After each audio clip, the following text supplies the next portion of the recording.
Welcome. This is going to be a talk on the fascinating relationship between the ancient wisdom of the yoga tradition and the ways in which we're currently investigating all of these techniques scientifically.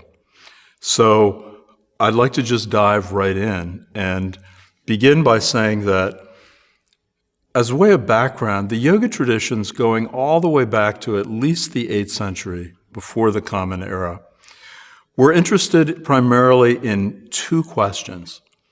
First of all, the question of suffering. Why do we suffer? What is human suffering all about, and can it be attenuated?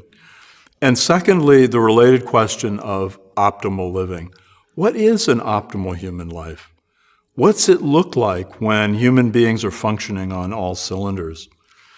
Between the 8th century BCE and about the 2nd century of the Common Era, there developed in India an absolutely fantastic systematic investigation of these questions, really a quasi-scientific investigation of these questions. It became known over the centuries, this tradition did, as Raja Yoga. Raja means royal. So this was said to be the royal road to yoga, the royal road to the exalted human being. It was sometimes called the exalted way, because it was believed that anyone who practiced in the way that was prescribed in this tradition would become a noble human being, would become actually more like a supernormal human being. Now, these teachings were fleshed out in a brilliant scripture that was published probably around the 2nd century of the Common Era, called the Yoga Sutra. This was a very sophisticated, even scientifically sophisticated scripture, again, published around the 2nd century of the Common Era. A text, honestly, so sophisticated that we're only just now unpacking it with neuroscience, with Western psychology and the like. And so today, I thought I would talk about the discoveries made by this ancient tradition first, and then how we're exploring them today with contemporary scientific methods and really with cutting-edge science. For the last 9 years, I've been the founder and director of the Kripalu Institute for Extraordinary Living, which is one of the largest yoga research institutes in the country. We have a staff and a collaboration with great scientists at Harvard Medical School, at the University of Connecticut, at Boston University, major universities on the East Coast, and a number of fascinating ongoing projects in which we're investigating the actual effect and mechanism of yoga in its interaction with contemporary human beings. For example, we have a study, we've done a study on the effects of yoga on optimal performing states with some of the greatest young musicians in the world. We have an ongoing study of post-traumatic stress disorder with returning Afghanistan and Iraqi vets funded by the Department of Defense. We have a fascinating brain imaging study with Mass General in which we look at the brains, at fMRIs of the brains of adept yogis and adept meditators. We have a huge study of yoga in the schools, especially looking at the effects of yoga on mental health and the nascent addiction that often begins in middle school. And this is funded by the National Institute of Drug Abuse, and many more. But I thought in order for us to really get into the heart of the matter, to look at these ancient discoveries and then the modern science, it would be fun first to lead you through just a 3 or 4 minute meditative experience. And then what we'll do is we'll unpack that experience and look at it both from the point of view of the ancient yogis and also contemporary science. So if you're willing to do a little experiment with me, just to begin with a little bit of experience, we'll do 4 or 5 minutes of very simple meditation practice. So if you would, Close your eyes for a minute. Come up into a nice, upright, supported position with the belly relaxed and the chest open so you can breathe naturally. Take a big, deep breath all the way down into the belly and let it out with a big, audible sigh. This sigh stimulates the parasympathetic nervous system so that the body begins to soften a little bit. Try that one more time. Big, deep breath in. Nice, big sigh out.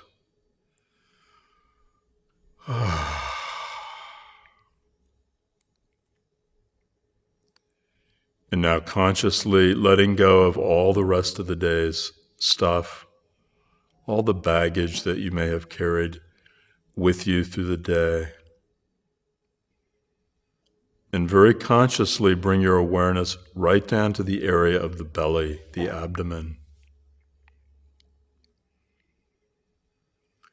Let your awareness begin to explore the whole inner world of sensation in the belly, in the abdomen. Letting the body breathe quite normally without any attempt to control the breath.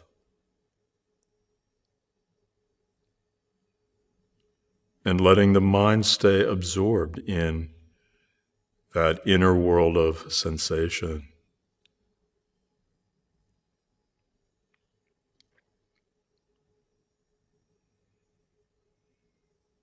As if you'd never even really explored this part of the body before. Get to know perhaps some new sensations.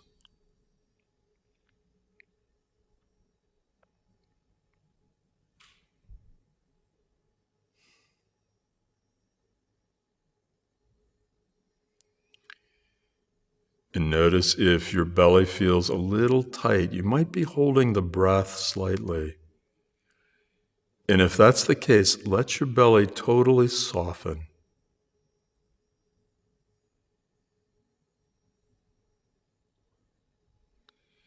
So that you feel the wave of breath that goes all the way down into the abdomen.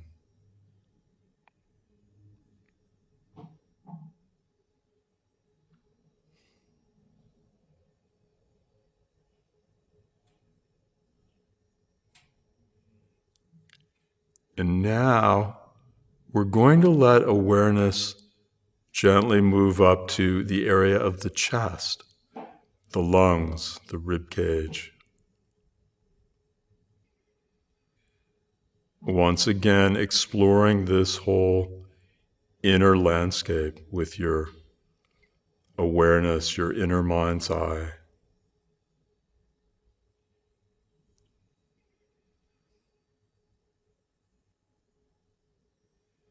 Feel the rising and falling of the chest, the subtle movement between the ribs.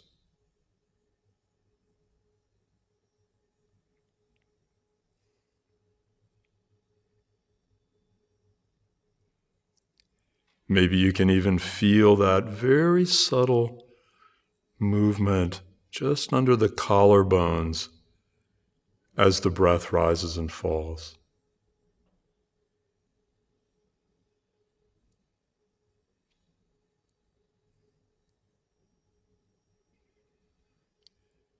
And then finally, bring your awareness right up to the very tip of the nostrils.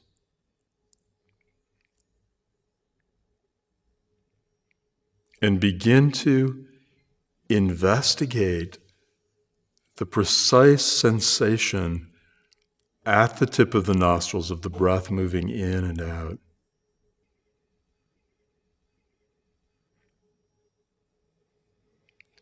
Notice, for example, if it feels cool or warm as the breath moves in and out.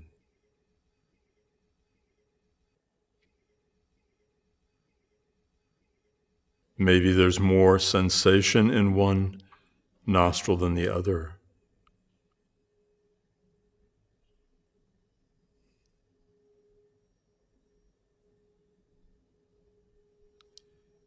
let your mind remain absorbed right at the tip of the nostrils.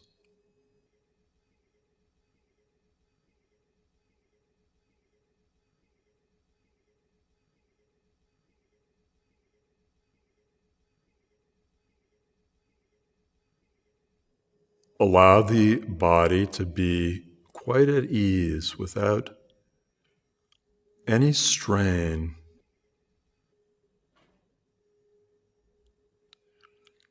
Allow the mind too to be very much at ease. Just sitting, just breathing. Mind absorbed in sensation.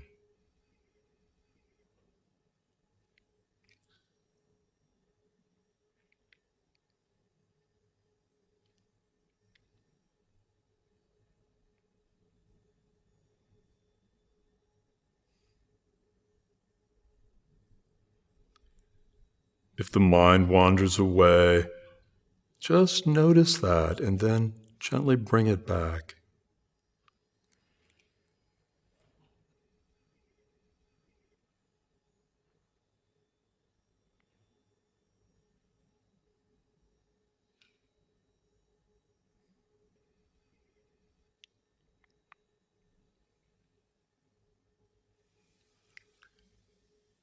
And now let's begin to deepen the breath.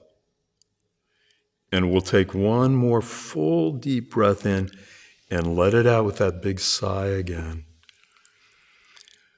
Oh.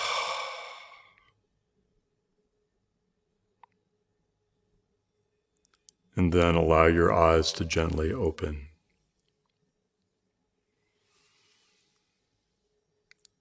Okay.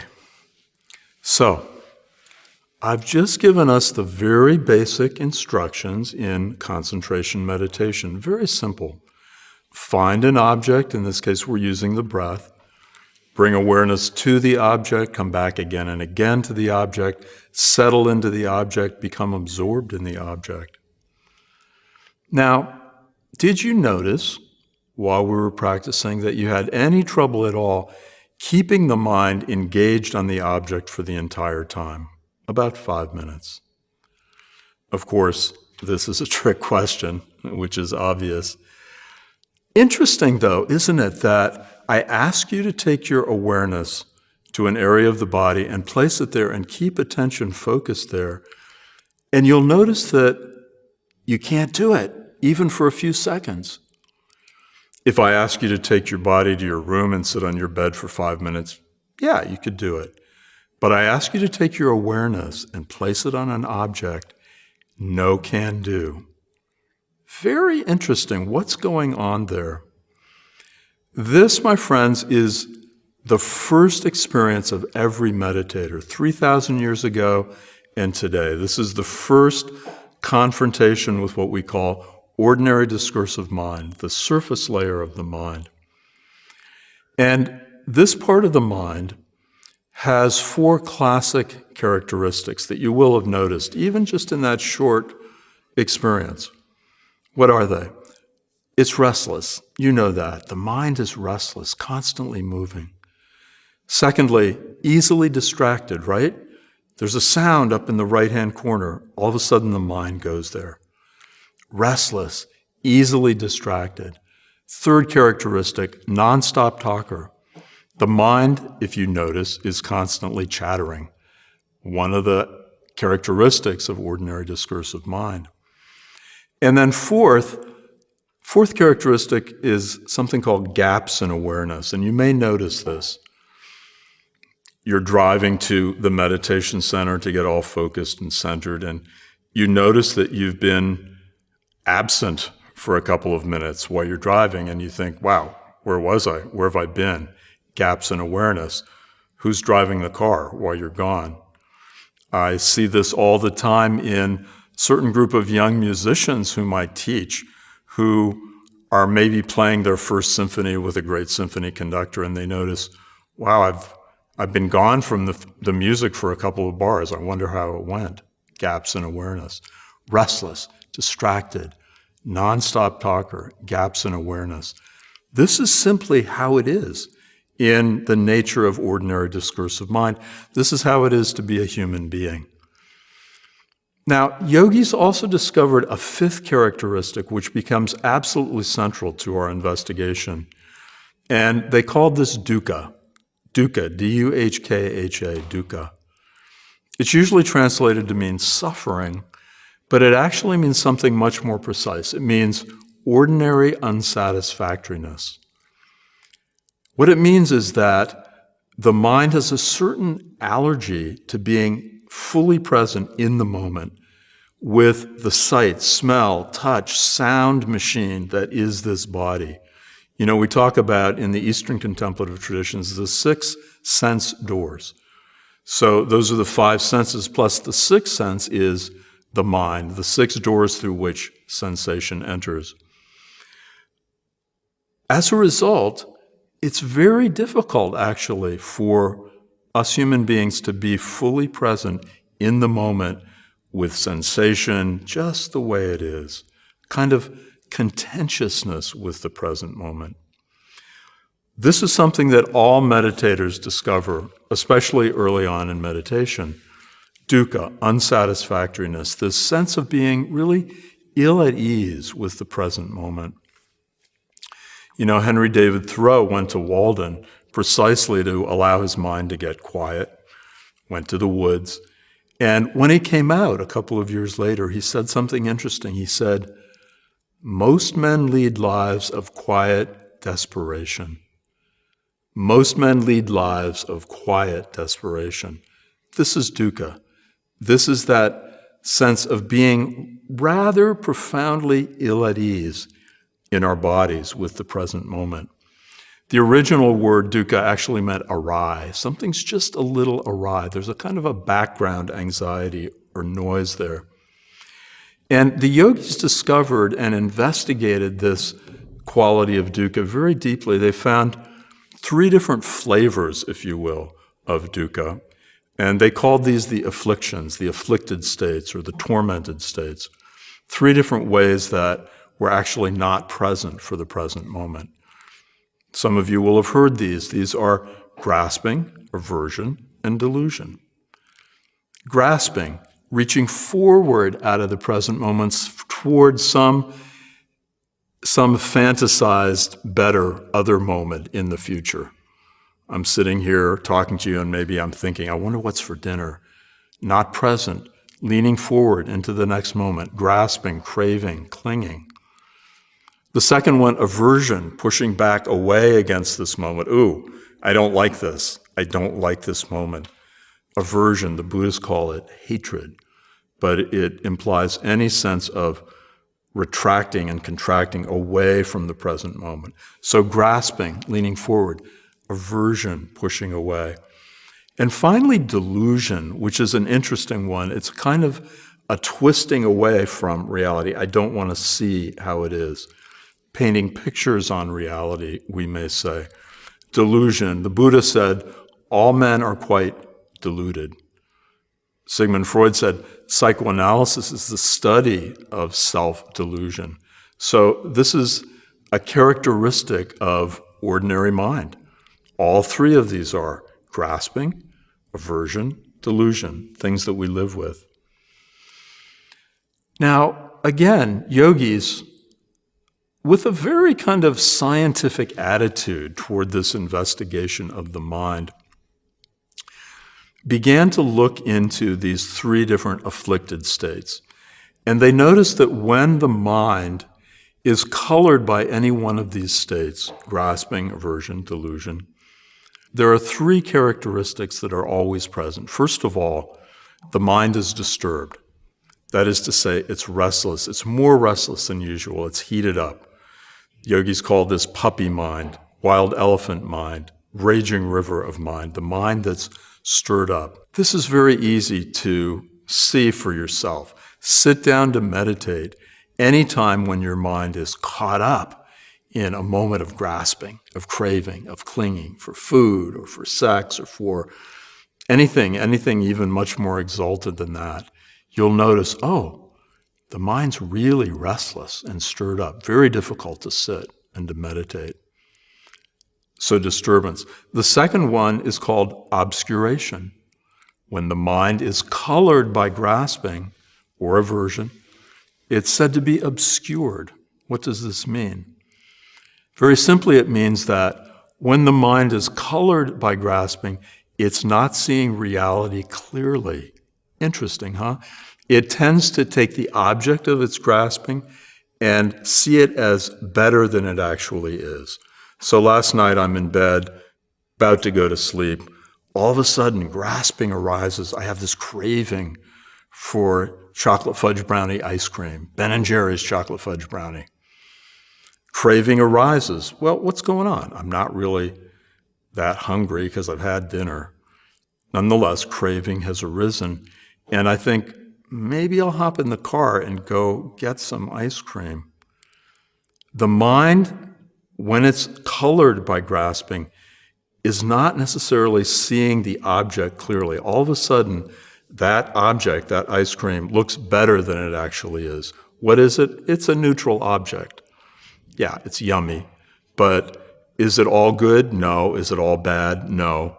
The question is about discernment. Do I really want to go get it?